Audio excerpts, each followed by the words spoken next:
of these episodes, just one, I'm going to get that intro right instead of having us first.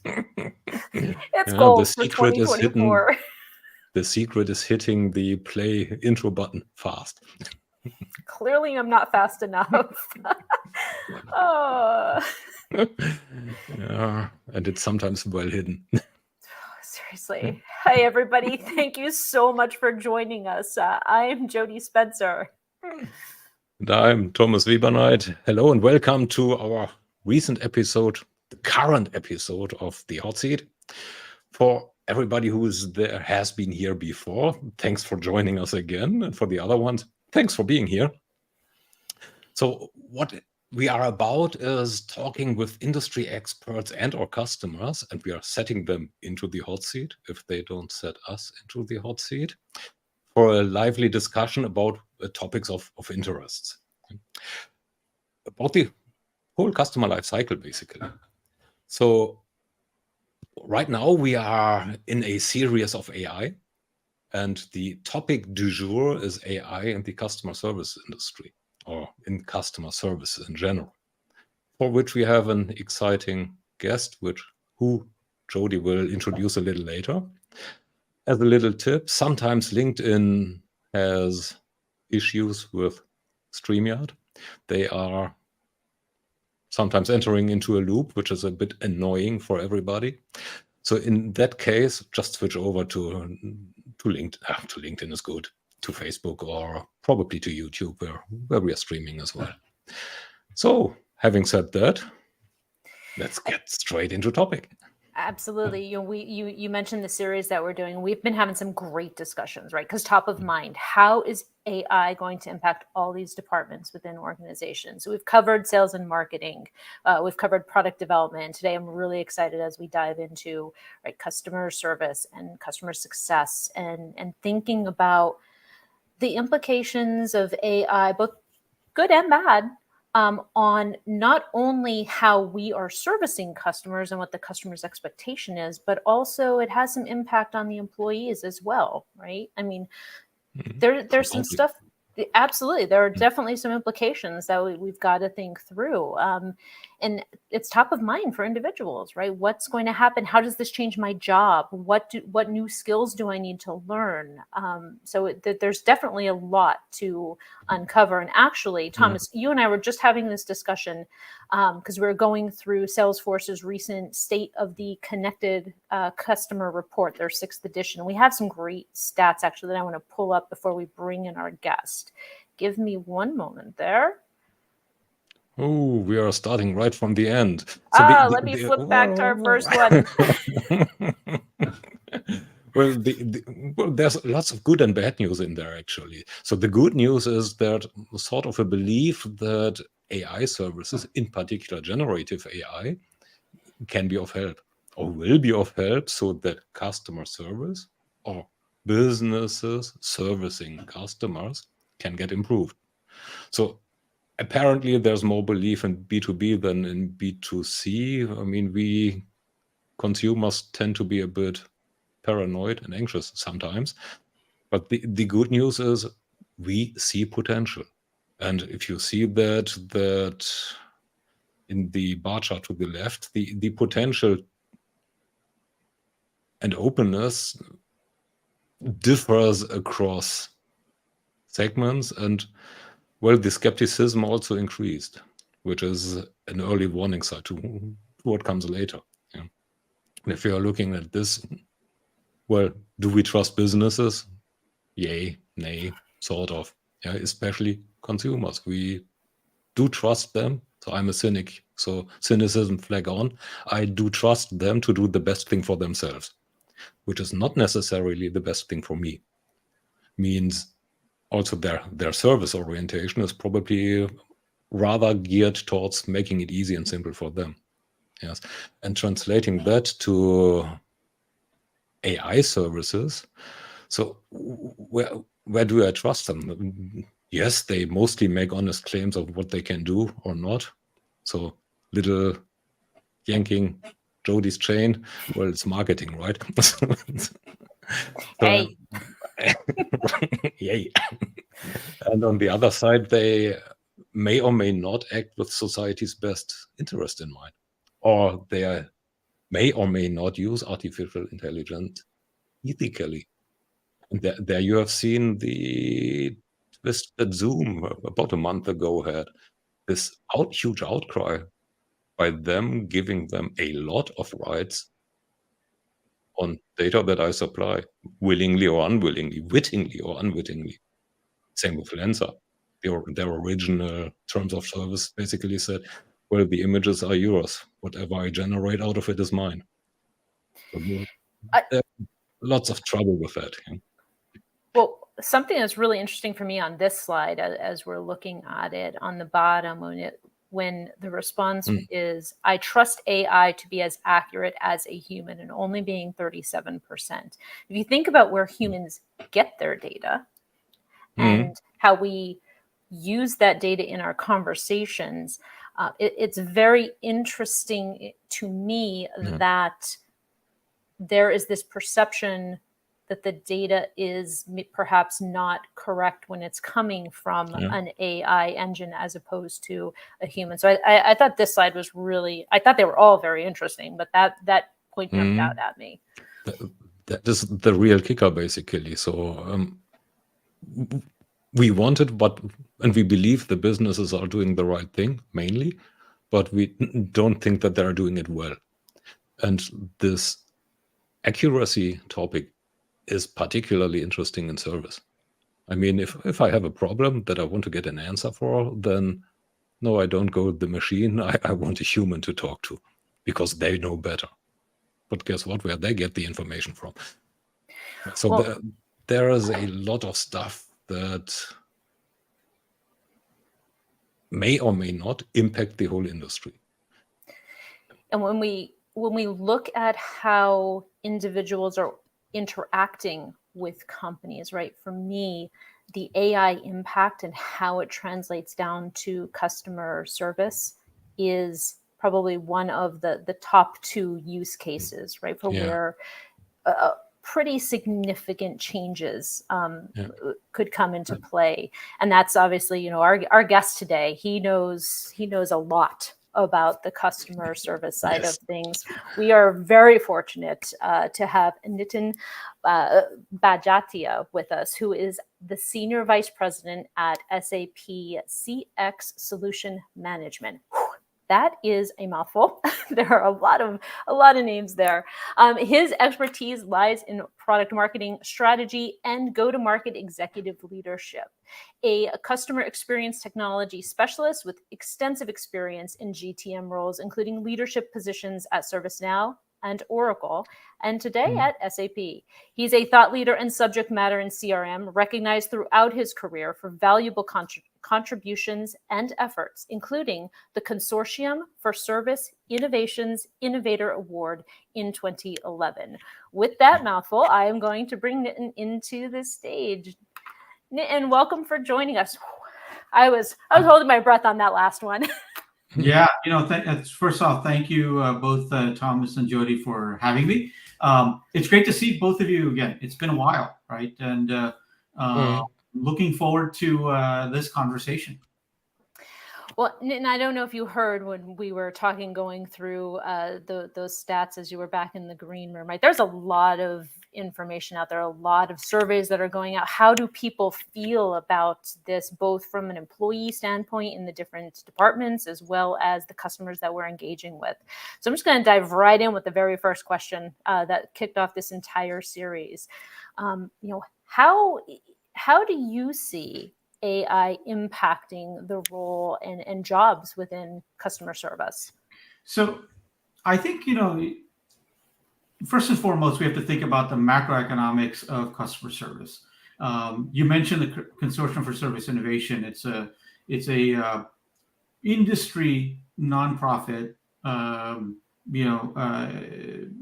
organization that does a lot of research. And over time, one of the great truths that we've learned within the consortium, and I've been involved for quite some time, is that the aggregate demand for customer service will always exceed your capacity to supply human interaction. That's just fundamentally how things work. In fact, over the years, the consortium has validated over and over again that less than 5% of those exceptions actually touch a contact center.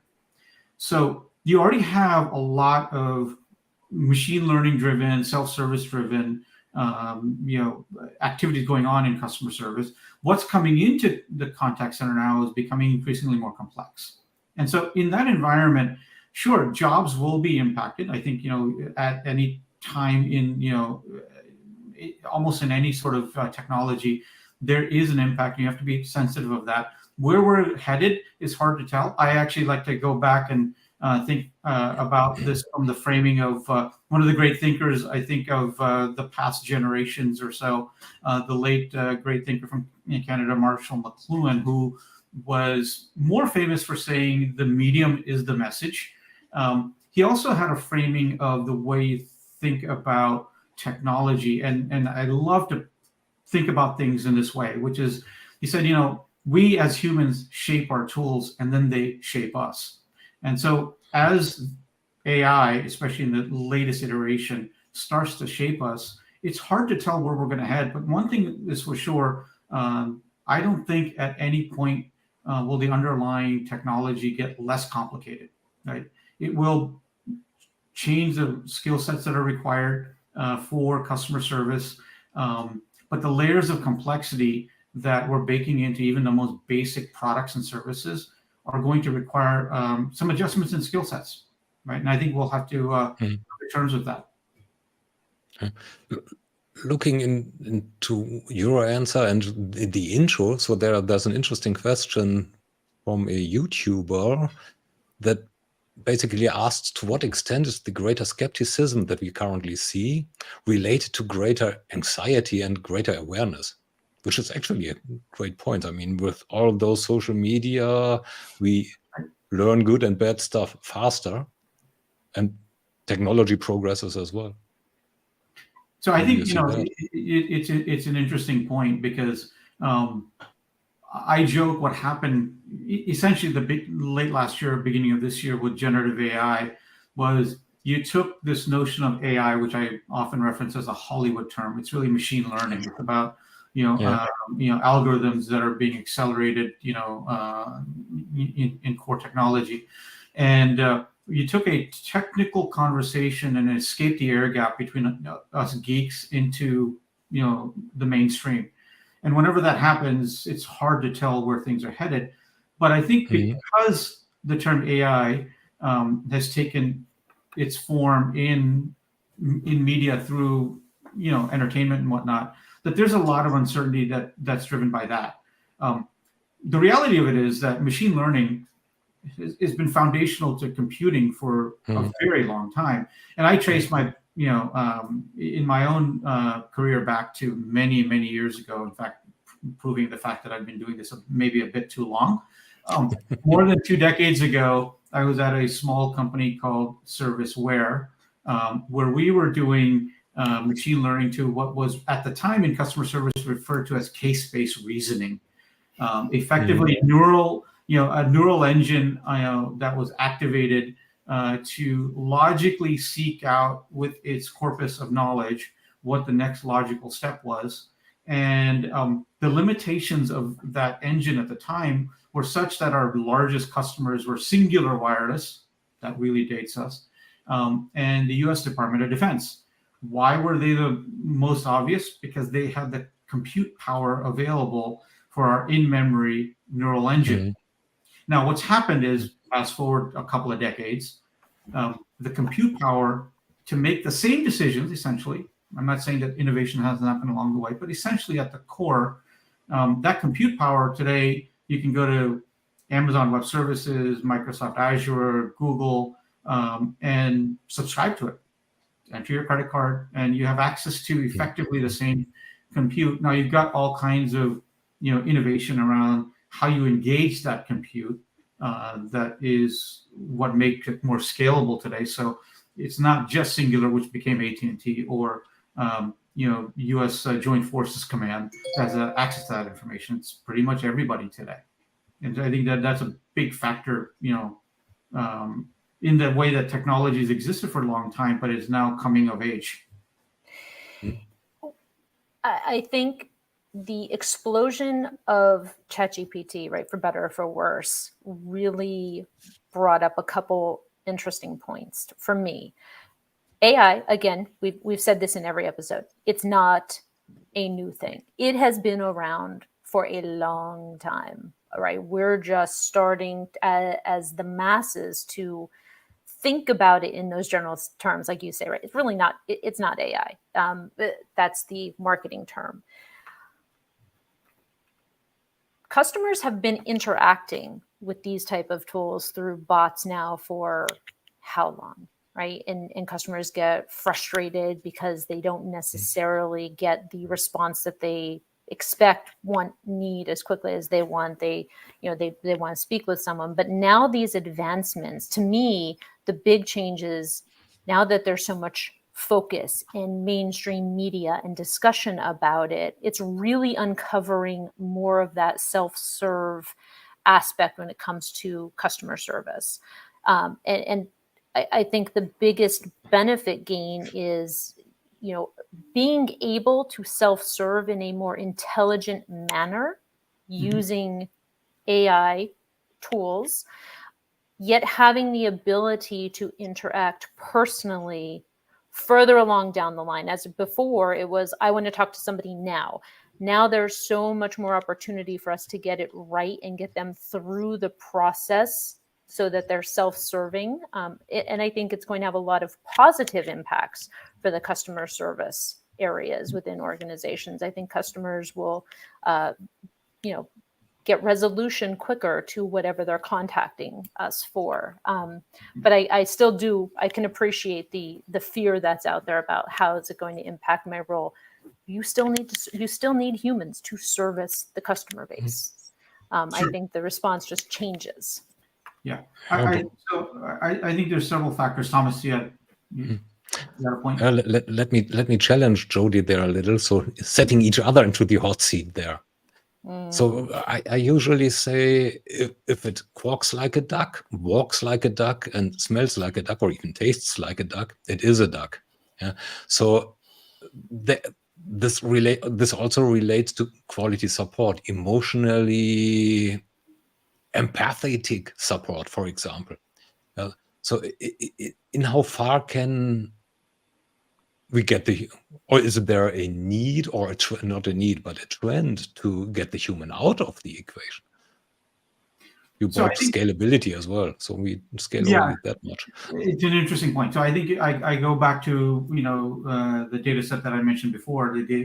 From an economics perspective, the aggregate demand for customer service will always exceed the supply that you can provide from human interaction. Yep. And that's really where self-service became a big deal, because if less than 5% of customer exceptions are touching a contact center, and that's pretty much across every industry, you have to figure out a more efficient way to deal with customers in a manner in which, remember, a customer that has an exception, more often than not, despite the fact that many of us have lived in this industry, which started out as customer relationship management, customers aren't really looking for a relationship; they're looking for an answer, right? And so, speed to resolution is really the base bar that we're looking to address, and it's still the bar, right? I mean, I think it's still very much a challenge in many industries just to get to that. I think what you've seen is with the arrival, like I said, escaping the air gap between gigs to the real world with large language models and ChatGPT in particular, has been an interesting progression on how that technology was kept in-house to one that's leading into external conversations. Yes, the conversation itself has evolved. But again, I go back to another great, what I call futuristic type thinker, is a great blog, Ribbon Farm, Venkatesh Rao. He recently wrote a blog post, which I loved, kind of tongue-in-cheek. He took a pass at, ChatGPT and the like. And he said, look, effectively, LLMs are to the high school term paper what a calculator is to high school calculus. The foundations have not changed. All they are doing is they're driving an accelerant. and the quality of interaction, as we've all seen, if it's very tailored and if it's within the guide rails of what you've designed, the model for, it's pretty effective, right? And quite frankly, even when you're interacting with a customer service agent, our expectation is, and this is where we're designing, a lot of, focusing a lot of our work is to have those types of models guide agents with information that they would, otherwise take time to, accumulate and summarize. If you can auto summarize, the agent can then focus on, the specific problem at hand and not trying to capture the history across multiple cases, multiple history, data types and so forth. So there's practicality in these models that exist today. But, as Marshall McLuhan said, we shape our tools and thereafter they shape us. It's hard to say what the shape us is going to be 6 months, 9 months, 12 months out, right? Let alone 5 years from now. There's a comment from one of the viewers, hi, Stephen, talking about this lack of understanding, I think, in the general public, exactly to what you were just alluding to, right? People do not necessarily understand the good of all of these technology enhancements that are coming out. So, how can the tech world give the public a better understanding, in your opinion? Like, what are we not doing that we should be doing more of to communicate the value of this tech and getting that out to the public? Yeah, I think, it's interesting. We've gone through multiple waves of transformation that have happened faster than society moves, but that's the nature of technology advancements, right? I look, now what about a dozen years, probably more than a dozen years since what in our space we refer to as the rise of social CRM, right? Social CRM was hyped to be the next thing. If you weren't doing it, it was, you were basically done. Now, the technologies of social CRM now are diffuse, right? They are just another part of the bigger picture. AI is a larger thing to unravel and unwrap. I think a big part of it is explaining what models really do, and we need to get better at that. For us at SAP, we're spending a lot of time around that. We're being a lot more intentional, in explaining the way we approach it. Our approach is to be relevant, reliable, and responsible in the way that what we refer to as business AI, right? That's kind of our anchor term. Is there's something there, and for our customer, we naturally then extend to their customers and the consumers. If we can explain it to them, hopefully they can take it forward and explain it to their end customer.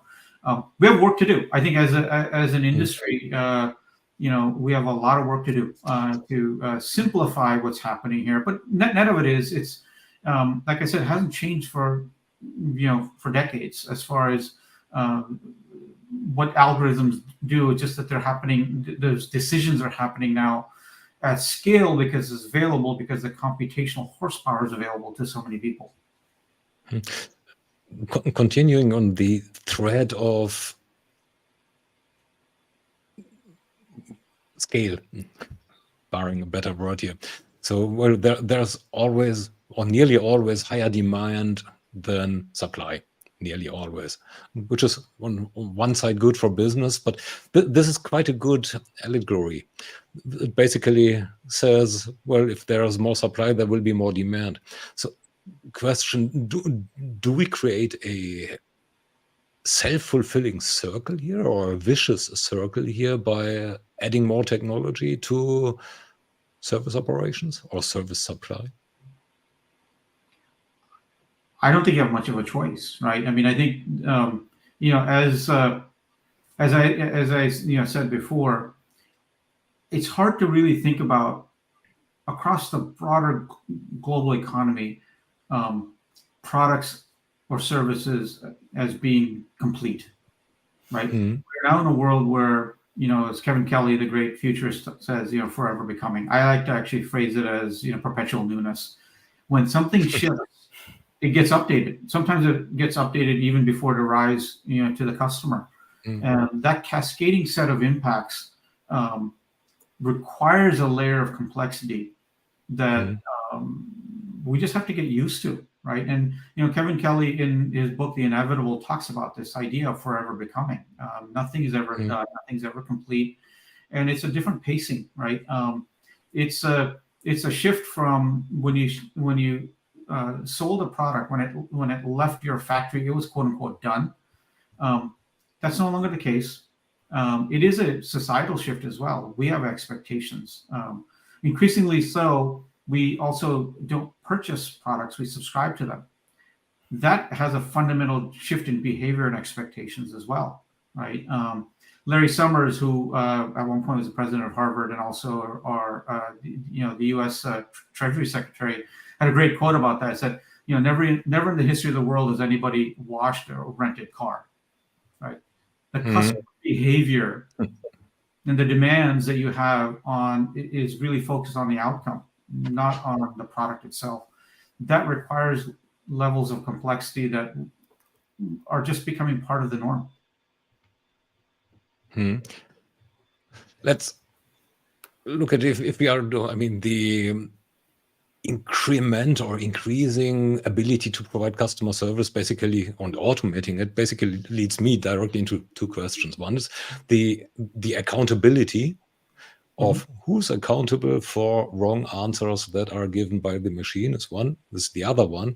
And a more fundamentally one is, which we could or could not dig into a bit later, is in how far am I tackling the wrong problem? Means, am I tackling a symptom by beefing up my customer service instead of solving the root cause? Yeah.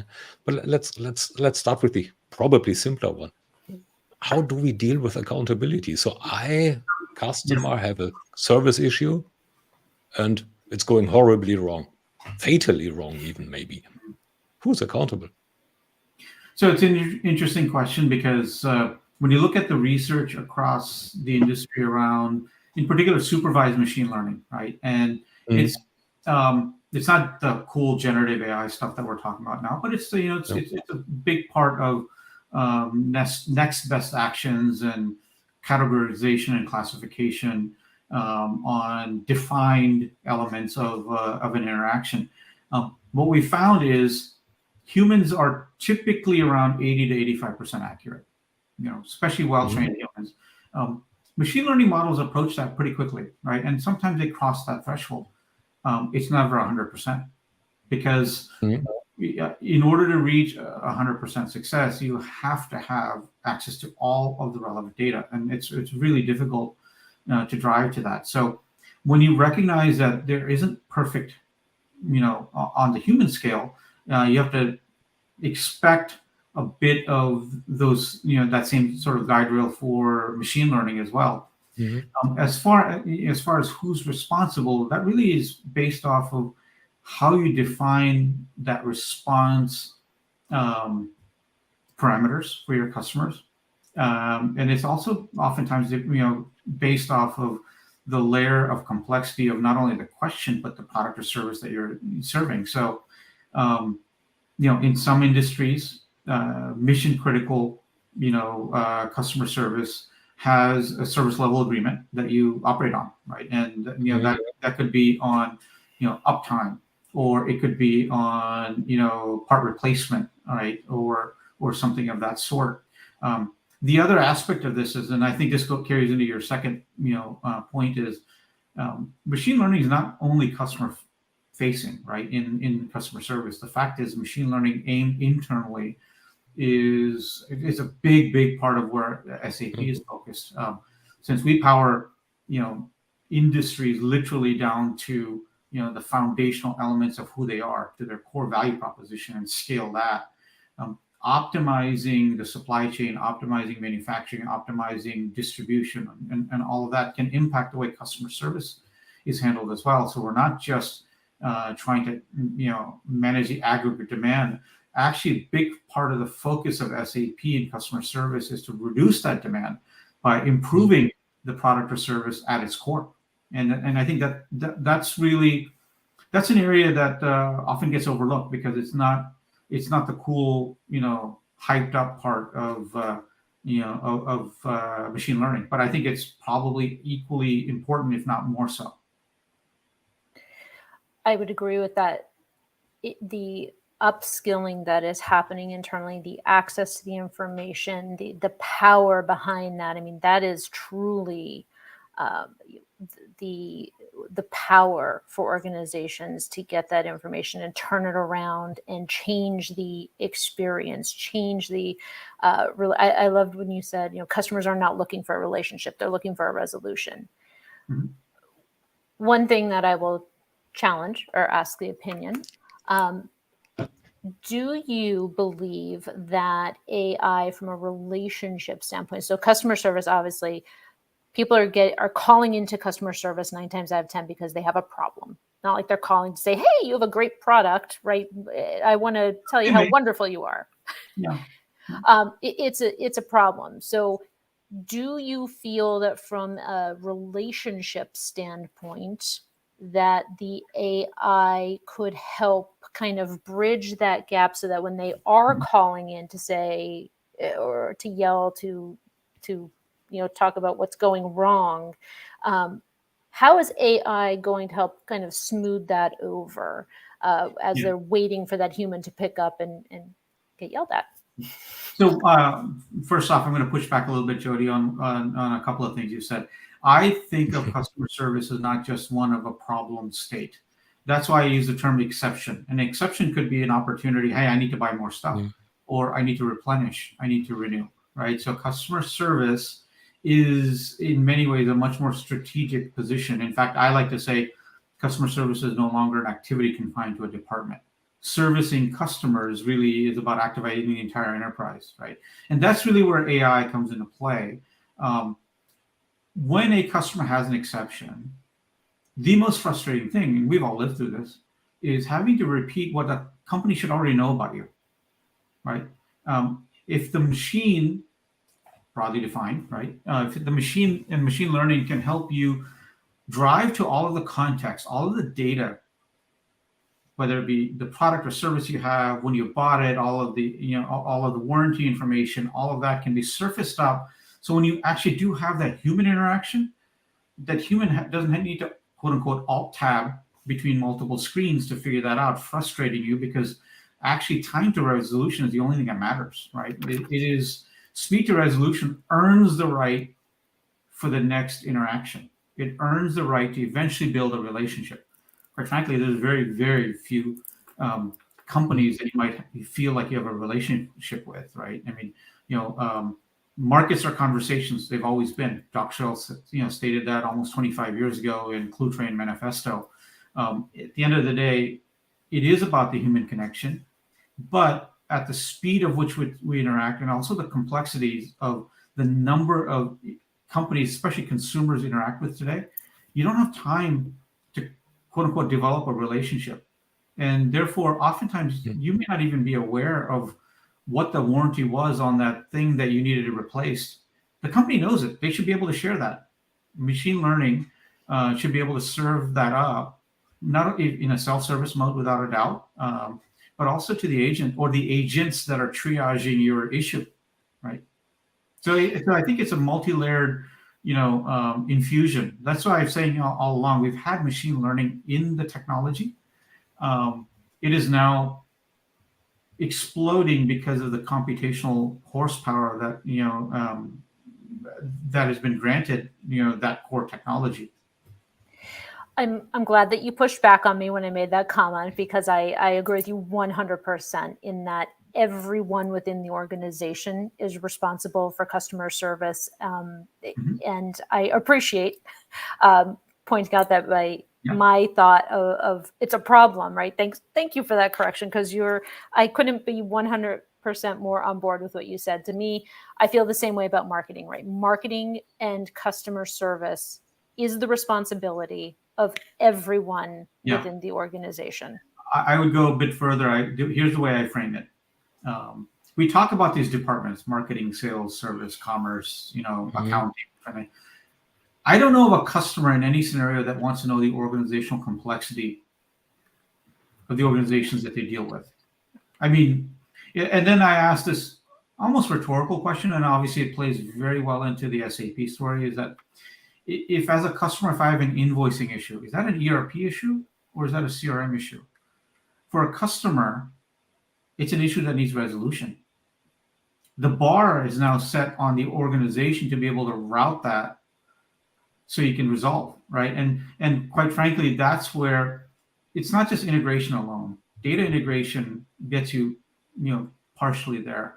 It's the next layer above, and the layer above that, which really accelerate the value that customers receive. So when they have an invoicing issue and it comes in via a self-service web page, maybe you can effectively route that, understand the context, pull the data from a customer data platform, and really drive even greater context. Quite frankly, also feed maybe your marketing engine to say, you know what, don't push a marketing program to this customer because we're dealing with an issue right now, right? How frustrating is that? You're annoyed, and suddenly you get an offer, and you're like, right, this company still hasn't figured out my problem. Why am I getting an offer? So that's where machine learning can start infusing a better understanding because you have access to all that data. I talk a lot about this idea of the customer journey, right? The internal customer journey, and just reframing exactly what you're talking about, reframing the way internally organizations think about that journey. It is not linear. It is an infinite loop that goes around and around. And I agree 100%. No one ever wants to talk to sales, right? No one wants to receive information from marketing. Most people think about, contacting through a chat when they're, again, issue where I want to buy more licenses, and they don't think about what department it's going to. So I would love for a day where within organizations, those departmental silos do not exist, right? It's a tag for some of the responsibilities, but we are all, in my view, part of those roles across the board. So I think, in many ways, and SAP now crossing 50 years, as a company, right? It what uniquely did was optimize processes at the departmental level like nobody else, right? And really help companies deliver their value proposition globally in a way that very few other technology vendors have been able to do. Having those departments is very important because that's what lets you scale. But as a customer, again, stepping back into that role, for me to decipher my relationship with a particular company and then having to pivot 3 minutes later and try to decipher for another one and another one throughout the day, boy, that would just take up my entire day, right? Yet, particularly in customer service, and maybe this is because I've been in this space for a very long time, it's one of my great frustrations is when I go sit with a customer service agent, almost across any industry, I find them, we often joke in this space that it's the place where integration is left to the keyboard. It's the agent having to alt-tab between systems to find the answer. Yet it is also oftentimes the one point where the customer is actually interacting with the brand. So at the most critical juncture in which you're connecting a customer with your brand, you're forcing people to make, integration decisions. In other words, let me I'll tab over to an invoicing system or to a deployment system to find what your problem is. This is where, machine learning deployed effectively across a big data fabric can remove that complexity also from that agent so that human interaction can be elevated. Again, I refer to this as automate the mundane so you elevate the meaningful. And quite frankly, it's really about resolving issues. Service resolution management is kind of the moniker that we're working with on, for SAP Service Cloud. It's about resolution management. It's not about logging a case. It's not about capturing, data that you probably already should know about the customer. It's about taking the next step forward. A bit earlier, you said it's about exception handling as well and about avoiding exceptions. And then the word customer journey orchestration fell, or the term, it's not 3 words actually. So Yeah. in how far can one equate then customer service, which stretches along basically all functions of a business with journey orchestration? Yeah. It's an interesting thing, and in fact, later today I'm flying down to Scottsdale, Arizona, for a little plug here, SAP Signavio Forum, and obviously they're a technology that is world class in optimization of journeys and flows across organizations. I look at it this way: every interaction earns you the right to understand a better way of doing it. A way of doing it better the next time around, right? So again, this is an evolution of customer service as just being a place where you log a case to one where you have an opportunity to get smarter the next time around. That requires you to have not only that data fabric, but also machine learning there to understand what those patterns are. Anomaly detection, pattern recognition. There's a friend of mine that's involved in time series AI, mostly focused on manufacturing. But when I dig a little bit deeper in that, time series is really about anomaly detection across a cascading set of customer service cases, which can help you drive better journeys for the next iteration. Where the machine is kind of taking a look at, across 10,000, 20,000, 100,000 journeys, we've noticed that there's areas of improvement. Now, those areas of improvement could be with the engagement itself, or it could be fed back into manufacturing saying, this part is causing problems for us, significantly. And again, I repeat that we have got the luxury of that with the portfolio that SAP has, because we power manufacturing and supply chain and the business network. So we understand where these things sit, and they can help drive better journeys for customers, almost in every industry. Following that thought, how does customer service as a function change, and how does my role as a customer service agent change? I mean, I'm totally and utterly scared. This is a different job. So I think, I think all of us are going to have different jobs, I'm not a customer service agent, obviously. That's right. Yeah. And so I think customer service, like I said, the aggregate demand of customer service will always exceed your capacity to supply. So if I go back, historically speaking, the largest impact on customer service agents as a job role in the United States had nothing to do with technology. It was actually legislation, and the legislation was the do not call legislation led to I think over 100,000 contact center agents being laid off. So it's not just technology that's going to impact any role. Right? We've got to be careful about where we think about is impacting roles. What we've noticed, though, is that with the arrival of self-service, 15, 16 odd years ago, with the arrival of the internet and that moving to that, the easy questions have gone to automation anyway. What's coming in is increasingly more complex, and the complexity is not going to get, quite frankly, any simpler, right? The role of an agent is going to be much more tied to triage as opposed to reading off of a knowledge-based article. I rarely hear of people, staffing contact centers to do password resets anymore, for example, right? It's something that technology is taking care of with extreme rare exception, right? And so complexity is going to be there. So it's going to require a skilling that is not about simply just searching a knowledge base. It's going to require much more. Again, Jody, you mentioned earlier this Consortium for Service Innovation, which I've been a proud, member of and involved in.